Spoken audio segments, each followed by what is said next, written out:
আসসালামু আলাইকুম রহমতুল্লাহি ওয়া বারাকাতুহু। কেমন আছেন সবাই? আশা করি ভালো আছেন। ছোট্ট একটা ভিডিও নিয়ে আসলাম। ভিডিওটা করার উদ্দেশ্য হলো, আপনারা জানেন আমাদের দিলারপুর গ্রামের বাচ্চু মাস্টারের ছেলে জাহিদ হাসান, সে সৌদি আরবে মারাত্মকভাবে অ্যাক্সিডেন্ট হয়েছিল।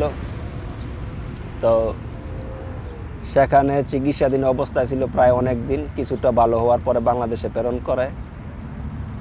তো বাংলাদেশে আসার পরেও সে চিকিৎসা অবস্থায় ছিল। তো শেষ মুহূর্তে সে তার পরিবারের আর সমর্থ হচ্ছিল না চিকিৎসা করানোর জন্য।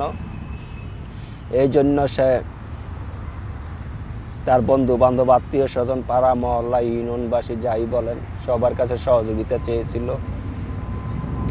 তো এই সহযোগিতার মূল কারিগর যারা,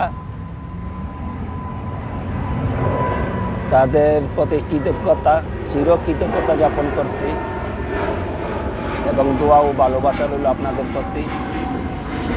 তবে 2-3 জন ভাই, তাদের নাম না নিলে হয় না। বদিয়ে বাড়ার জাগ্রত মানবতার সংগঠনের প্রতিষ্ঠাতা জনাব অ্যাডভোকেট শাহ আলম ভাই এবং আমাদের দিলারপুর গ্রামের, দিলারপুর বাজারের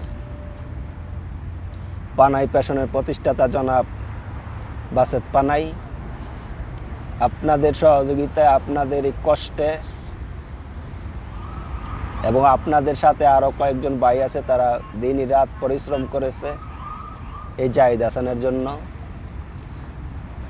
আপনাদের সবার প্রতি কৃতজ্ঞতা যাপন করছি এবং এই জাহিদ হাসানের চিকিৎসার জন্য যারাই অর্থ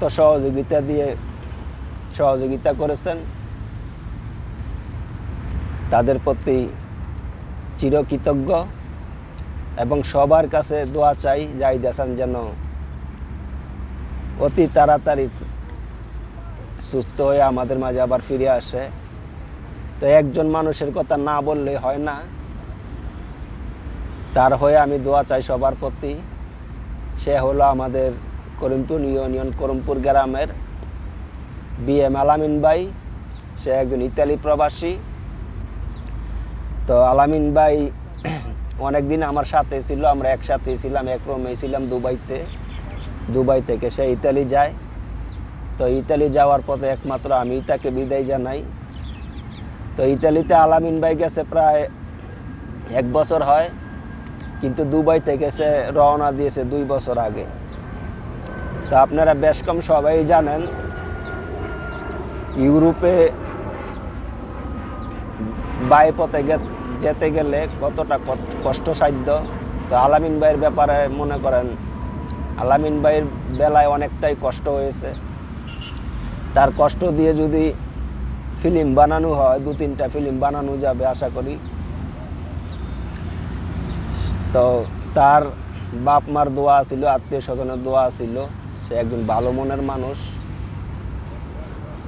সে এখনো পরিপূর্ণ হয় না ইতালিতে, তারপরও যে দৃষ্টান্ততা দেখাইছে এই জাহিদ হাসানের জন্য, কতটা উদার মনের মানুষ হলে এই অবস্থায় থেকে 1 লক্ষ টাকা দিয়ে হেল্প করবে। তো আলামিন ভাইয়ের জন্য আমি সবার কাছে দোয়া চাই, সে যেন ইতালিতে তাড়াতাড়ি তার কাগজপত্রগুলো পেয়ে যায়। আর সর্বশেষ এই জাহিদ হাসানের জন্য যারা শ্রম দিয়েছেন, কষ্ট করেছেন, আমি সবার নাম জানি না। বাসেত পানাই এবং অ্যাডভোকেট শাহ আলম ভাই, আপনাদের প্রতি কৃতজ্ঞতা জানিয়ে আমার এই ছোট্ট ভিডিওটা শেষ করছি। আসসালামু আলাইকুম রহমতুল্লাহ।